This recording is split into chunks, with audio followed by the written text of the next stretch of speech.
2024 kami akan menyampaikan beberapa terkait banyaknya pertanyaan teman-teman ya. Yaitu adanya pertanyaan teman-teman media, adanya Ketua BP2MI menyampaikan informasi pada suatu forum, ya. Maka Polri dalam hal ini Bareskrim Polri melalui Dirtipidum Bareskrim Polri melakukan inisiasi mendasari hal tersebut untuk mendapatkan informasi yang lebih mendalam, maka dikeluarkan surat perintah penyelidikan dari Bareskrim dalam hal ini adalah Direktorat Tipidum. Mendasari surat penyelidikan maka tentunya ada dasarnya. Dasarnya surat penyelidikan adalah laporan informasi, baik itu pertanyaan dari teman-teman media, kemudian sudah beberapa juga ada informasi yang disampaikan oleh teman-teman media. Maka mendasari laporan informasi itu terbitlah surat perintah penyelidikan. Maka langkah-langkah Polri dalam hal ini oleh Bareskrim Direktorat Tipidum akan melakukan langkah-langkah untuk memanggil, ya, dalam hal ini adalah terhadap Saudara Beni Ramdhani yang akan dilakukan proses pemanggilan untuk klarifikasi dan mendalami informasi yang didapat tersebut pada tanggal 29 Juli 2024. Ya, itu adalah hari Senin. Maka tentunya yakin teman-teman segala informasi yang ada tentu kita akan lakukan proses lebih mendalam terkait dengan langkah atau proses penyelidikan oleh Bareskrim Polri. Ini satu yang perlu kami sampaikan kepada teman-teman media sekalian agar publik juga memahami apa langkah Polri selanjutnya terkait dengan informasi tersebut. Kemudian selanjutnya teman-teman, saya juga akan menyampaikan beberapa data, ya. Tentunya data yang akan sampaikan adalah data per periode sejak tanggal 19 sampai dengan 26 Juli yang kemarin terkait dengan situasi Kamtibmas. Tentunya kita ketahui dalam amanah Undang-Undang Nomor 2 Tahun 2002 tentang Kepolisian Negara Republik Indonesia dalam Harkamtibmas atau pemeliharaan keamanan dan ketertiban masyarakat, perlindungan, pengayoman dan pelayanan masyarakat, juga dalam proses penegakan hukum. Ya. Yang pertama, Polri telah melakukan pengungkapan kasus tindak pidana selama periode 19 sampai dengan 26 Juli kemarin, Jumat, ya, sebanyak 1.542 kasus di mana pada kategori tindak pidana yang menonjol, ya, antara lain di sini ada tindak pidana ringan, ya, beberapa cakupan tindak pidana ringan sebanyak 320 perkara atau kasus yang dapat diselesaikan. Kemudian narkotika juga selama periode 19 sampai dengan 26 Juli 2024 ini tindak pidana narkotika, ya, sebanyak 178 perkara atau kasus. Terkait dengan kasus perjudian, ya, tindak pidana perjudian ini juga baik online maupun konvensional ini beberapa sebanyak diselesaikan, ya, yaitu 17 perkara atau kasus. Sedangkan tindak pidana perdagangan orang, kita ketahui minggu yang lalu, ya, Bareskrim Polri juga salah satunya sudah mengungkap. Ini ada 4 kasus dengan Mabes Polri dan seluruh jajaran.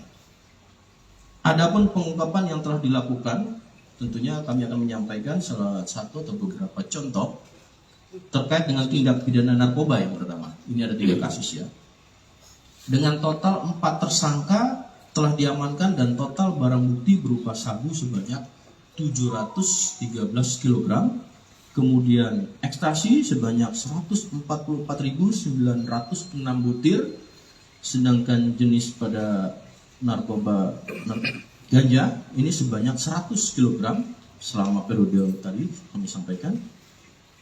kemudian tembakau sintetis sebanyak 1,2 ton, PCC sebanyak 1.215.000 butir, dan obat keras sebanyak 1.024.000. Berdasarkan pengungkapan tersebut, Polri telah berhasil menyelamatkan 52.834.600 jiwa. Ya, tentunya ini adalah pekerjaan yang kolaboratif dan juga atas partisipasi seluruh stakeholder termasuk elemen masyarakat dan lingkungan masyarakat setempat. Kedua, dengan tindak pidana perjudian online, ini ada satu kasus kemarin sudah disampaikan dengan sindikatnya adalah sindikat jaringan internasional, ya. Pengungkapan kasus tindak pidana perjudian online dan pornografi, sindikat jaringan Taiwan, dengan total 8 orang tersangka yang telah diamankan, yang mana perputaran uang pada sindikat judi internasional tersebut mencapai 500 miliar rupiah dalam kurun waktu 3 bulan. Kemarin sudah dilakukan press conference dan ini merupakan bagian dari beberapa kasus yang tadi bisa kita selesaikan. Tindak pidana perdagangan orang, ya, ini ada satu kasus pengungkapan kasus TPPO dengan modus membawa warga negara Indonesia ke luar negeri, yaitu negara Australia, di mana kerjasama Polri dengan AFP untuk dieksploitasi secara seksual.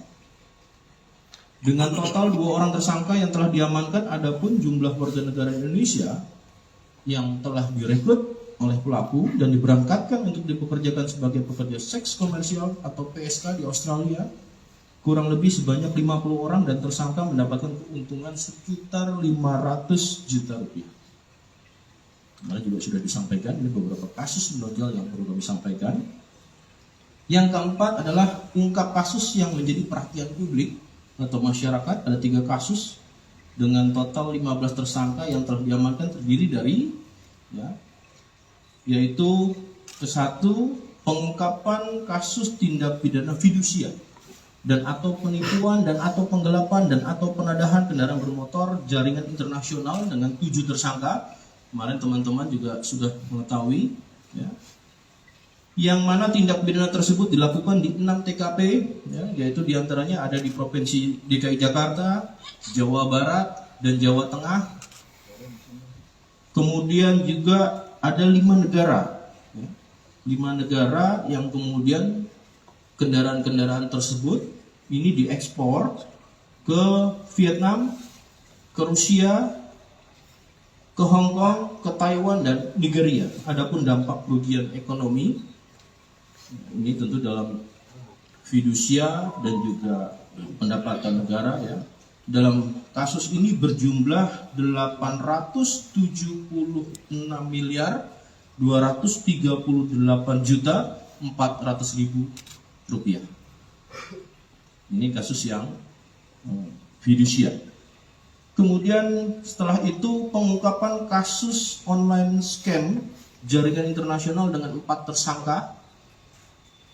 Total korban di Indonesia mencapai 823 korban dengan total kerugian mencapai sekitar 59 miliar. Juga melakukan online scam di 3 negara lainnya, yaitu seperti Thailand, India, dan China. Adapun terhadap ketiga negara tersebut tentunya juga akan mengalami kerugian, ya, dengan rincian sebagai berikut. Di India sekitar 1.077.204 juta, sedangkan di China 91.207 juta, dan kemudian di Thailand yaitu 288.300 juta. Kemudian juga saat ini, kemarin juga kita telah menyampaikan adanya press conference pengungkapan kasus eksploitasi seksual anak secara online melalui media sosial X dan Telegram, yaitu 4 tersangka yang sudah disampaikan dan ditangani oleh Direktorat Siber Barreskrim Polri. Itu rekan-rekan mungkin hari ini yang bisa kami sampaikan, dan tentunya ini bisa menjadi informasi kepada masyarakat. Polri komitmen dan konsisten menuntaskan segala bentuk apa yang terkait dengan kejahatan-kejahatan maupun pelanggaran yang tentunya menjadi perhatian publik dan meresahkan masyarakat. Kembali komitmen dan konsisten Amanah Undang-Undang Kepolisian Negara Republik Indonesia tentu mengamanahkan untuk memelihara Kamtibmas, melindungi, mengayomi, dan melayani masyarakat, dan proses pada penegakan hukum. Itu rekan-rekan yang bisa kami sampaikan. Pak, izin Pak. Pak, terkait yang sosok T ini Pak, yang dari Beni Ramdhani kan menyebutkan jika sosok T ini merupakan orang yang kebal hukum. Nantinya dalam proses penyelidikan yang dilakukan oleh Polri sendiri, ke depannya akan bisa memastikan nggak si sosok T ini Polri menegakkan hukumnya tanpa pandang bulu? Iya, tentunya semua informasi proses awalnya harus dijalani, ya. Kan ini baru informasi yang kita dapatkan, maka langkah dasar laporan informasi dijadikan proses penyelidikan oleh Barreskrim Polri, kemudian tentunya hasilnya bagaimana mekanisme proses hukum akan dijalani sebagaimana aturan bangsa dan negara kita yang berlaku. Ya. Mbak, itu kan waktu di pidato Beni kan menyebut sebenarnya sudah melaporkan ke Kapolri, Presiden, dan kita kaget kenapa baru dipanggil setelah pidato dari publik, kenapa tidak sebelumnya waktu obrolan internal? Justru itu mau kita dalami. Ini kan juga di rapat bersama Presiden itu ada Kapolri juga, dan Kapolri kan Sama kan ya. pertanyaannya. Terus tapi dari Kapolri sendiri ada arahan nggak sih Pak ke Barreskrim untuk entah itu Tadi sudah saya sampaikan bahwasan kita sudah mengeluarkan laporan informasi tertanggal 26. Tadi sudah saya sampaikan pemanggilan untuk tanggal 29 pada Desember. itu untuk Pak Beni kan? Iya, tadi sudah saya sampaikan. Mungkin tentu kan mendasari pada laporan informasi awal ini, terus kemudian ada mekanisme dalam proses itu kita analisis dan tentu itu. Pak, sosok T ini sebetulnya apakah sudah pernah ada dalam catatan? Karena kan kalau asumsinya sudah disampaikan kepada Kapolri, berarti kan sudah ada informasi awal yang disampaikan dari Pak Beni kepada polisi. Apakah kemudian sosok T ini sudah punya rekam jejak kasus lain selain pada judi online ini, Pak? Proses informasi yang kami dapatikan masih informasi yang belum bisa dijelaskan oleh Pak Beni. Maka tentunya Pak Beni sebagai kapasitas saksi dalam proses penyelidikan ini kita lakukan pemeriksaan untuk kapasitas saksi. Jadi saya paham teman-teman sudah banyak mungkin bergulir informasi, tunggu hasilnya ya. Proses ini kan baru akan berlangsung. Senin akan kita lakukan pemanggilan pada tanggal 29 Juli 2024. Tentunya hasilnya nanti kita akan sampaikan untuk lebih lanjut ya.